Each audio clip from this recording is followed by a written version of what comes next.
मुख्यमंत्र्यांच्या वर्षा निवासस्थानी बौद्ध भिक्खूंना चिवरदान, धम्मदान आणि अन्नदान देण्यात आले। वर्षावासच्या निमित्ताने वर्षावर बौद्ध भिक्खू आले होते। यावेळी भगवान गौतम बुद्ध आणि महामानव डॉक्टर बाबासाहेब आंबेडकर यांची वंदना घेण्यात आली। यावेळी मुख्यमंत्री एकनाथ शिंदे यांचीही उपस्थिती होती। तर डॉक्टर बाबासाहेब आंबेडकर यांनी दिलेल्या शिकवणीनुसार आपलं राज्य शिक्षणात अग्रेसर करायचं आहे असं प्रतिपादन मुख्यमंत्र्यांनी केलं। चिवरदान, धम्मदान आणि भोजनदान ही करण्याची माझी इच्छा होती, ती आज पूर्ण झाली आणि सर्व भंतेजी आज या कार्यक्रमामध्ये आले। चिवरदान झालं, धम्मदान झालं, भोजनदान आता होत आहे आणि आज अखिल विश्वाला शांतीचा संदेश देणारे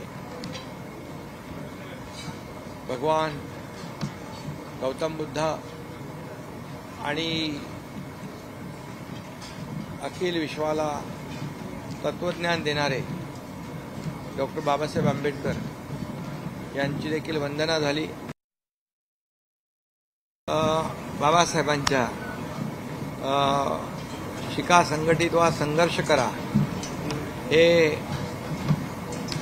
बाबासाहेबांचं तत्व होतं। ते बाबासाहेबांच्या अनुयायांनी आणि सर्वांनीच आपण स्वीकारलं। हे आज